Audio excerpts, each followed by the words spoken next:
What's up, everyone? Dr. Nate here with my friend Andrew. We're just going to talk about physical therapists and personal trainers and kind of maybe debunk some of the beef that's there. So yeah, let's take it away. Yeah, so I am taking my test tomorrow. I'm stoked to take it. It's been a long time since I've just been pushing it off for so long because I finished my bachelor's, and it's just been kind of repeated material I've been studying for 4 years. So I'm like just stoked it's finally taken, get out of the way, and actually be classified and have 3 more letters in my last name. So stoked on that. Not the DPT, but at least CPT counts. But what are the main differences that you see with, I guess, let's just start with like basic kind of stuff. Like what are the main differences you see between physical therapists and personal trainers? So I think the primary difference is personal trainers are not trained in rehabilitation of injury and like pain management, at least not at the base level. It's more for generally healthy people who maybe have high blood pressure or overweight, but don't have any glaring complex musculoskeletal issues or musculoskeletal pain. So I think that's the largest difference in terms of training. Can a personal trainer learn to work with people who have chronic pain? Oh, yeah. Absolutely. 100%. I mean, a lot of it is exercise prescription and dosage. A personal trainer can learn about pain science. A personal trainer can learn about how to manage complex health issues. But they're not going to necessarily go through an entire doctoral program of really intense study knowing the intricacies of those conditions. So the base knowledge is usually always going to be lower with personal trainers in terms of disease management. Not all the time, but I would say if you were given a test and it asked you, who has more experience working with pain and rehabilitation. Definitely physical therapists. Like we went through school for that. Yeah. And it's like literally, you have to go through a minimum of, like, if you're doing it really fast, 7 years of training to become a physical therapist. Yeah. You could graduate high school and take your CPT. Or there's people that aren't even certified that classify themselves as personal trainers. Correct. Yeah, exactly. So the barrier to entry is much lower for personal training. Again, it doesn't mean that it's like hire personal trainers. I'm a personal trainer. And like personal training is super important. Like strength training is, it's a core tenet of my business. So I'm just saying that the base to get in to become a personal trainer is much, much lower than a physical therapist. And the reason for that is if you're a physical therapist, like you can be in a lot of different settings. So you can work in a hospital, you can work in an outpatient clinic like mine, you can work in a nursing facility, you can work at people's homes, you can't do that if you're a personal trainer. Well, you're not going to be working in a hospital. You're not going to necessarily be able to, you can't bill insurance. You can't do healthcare. Can't really do healthcare. In certain cases, there are certain designations, like for my business, right? People come in oftentimes as a rehab client. They have some musculoskeletal issue. Maybe it's chronic pain. Maybe it's, an ACL tear. Maybe it's a total knee replacement. It depends on the case. But eventually, I see it as a continuum, right? So you come in, you have this pain, injury, disability, and you need rehabilitation to get you to a point where you can just work out.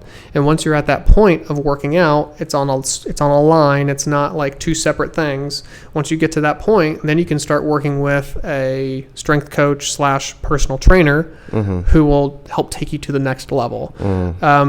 Now, there are quite a few physical therapists who are good with that rehab process, which are typically lower level exercises depending on the person in front of you. It's going to be much different if you have a 40-year-old who's very sedentary, who's having knee pain, who hasn't really done a lot of working out in their life, versus a 40-year-old triathlete.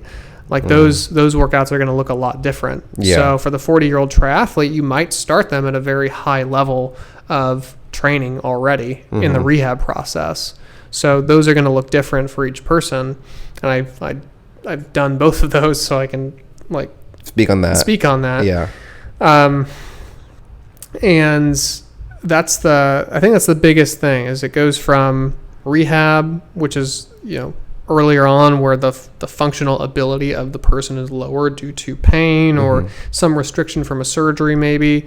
And then once their restrictions are lifted, or once their pain levels are more controlled, then I feel more comfortable passing them to a personal trainer who can then take their strength and physical capacity to the next level. And that's usually what personal trainers are great at structuring a program that can push somebody appropriately, knowing when to back off, maybe giving some nutritional tips here and there to help them improve their overall health and well-being. So there are physical therapists who can do both. Like I do both. I know plenty of other PTs that can do both.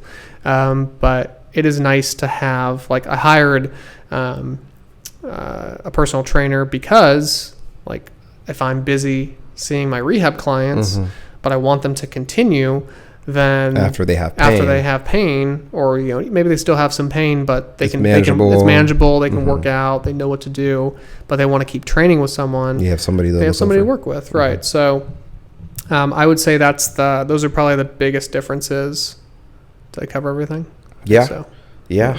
I mean, that's basically the main, like, kind of like consensus. I feel like it's just like, like people have this, like, stereotypes of whatnot, like personal trainers, physical therapists. But I think that's good that, like, specifically your business, like, if you looked at our last video, we're talking about how, like, chiropractors and whatnot. And now we're making this wellness business a full wellness, like, just center, like, just having personal trainers, physical therapists work cohesively together, and just debunking all these stereotypes that are put in society today.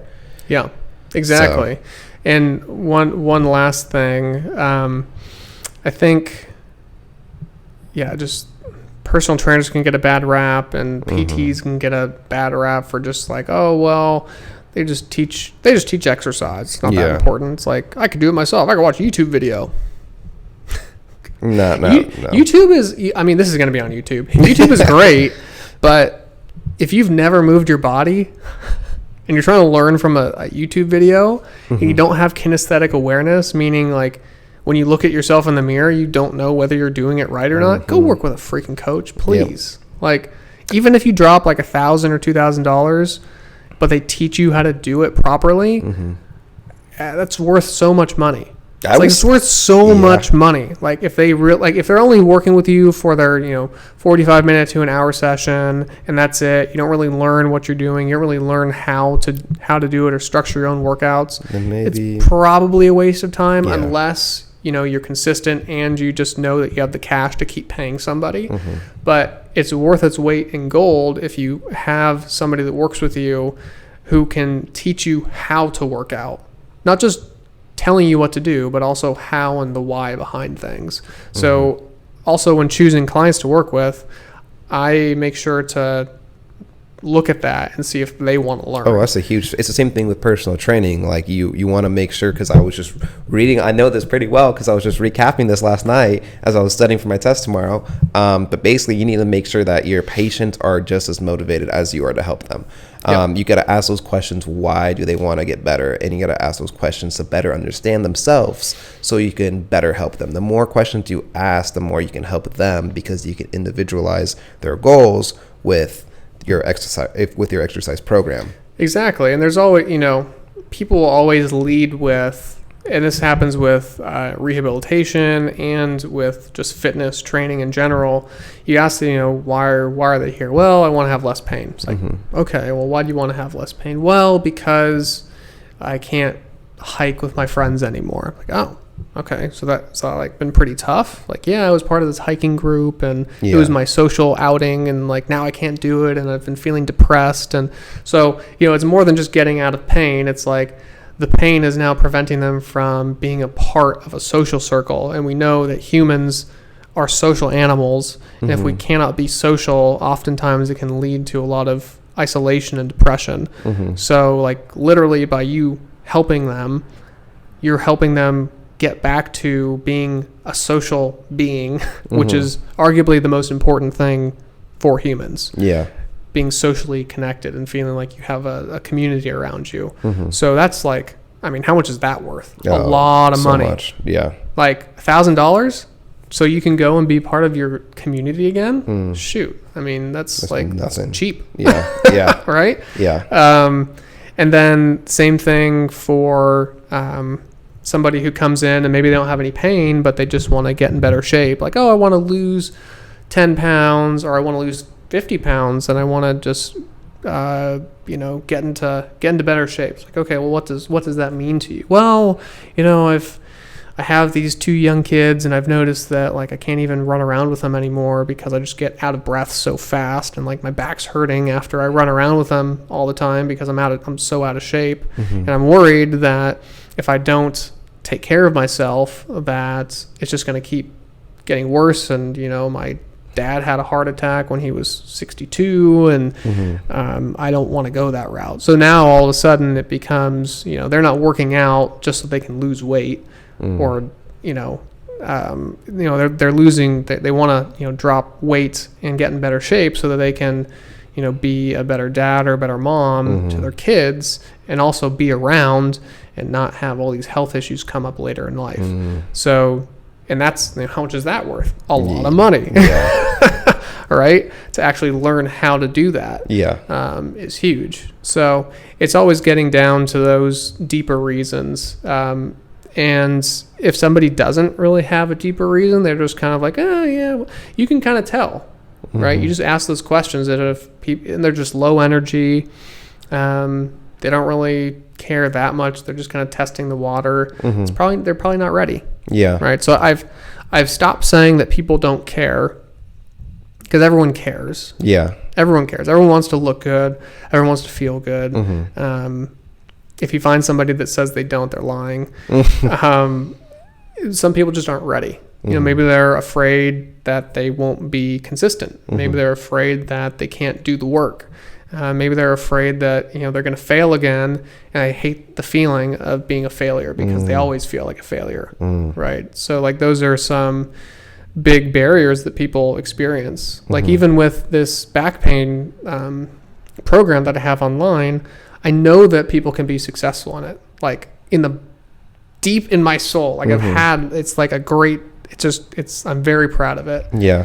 And I know that people can be helped by it, but I still get people on the phone when we're talking and they're like, well, I don't know, because they've been burned so many times. They have failed so many times and to try again, it's sad. They would rather stay in their current state than fail again.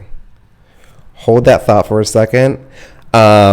Our next video is going to be exactly on what we're talking about now. So make sure you like, subscribe, comment, and we're going to be talking about literally the most common lie that you tell to yourself. It's like, why can't I? Why am I not good enough?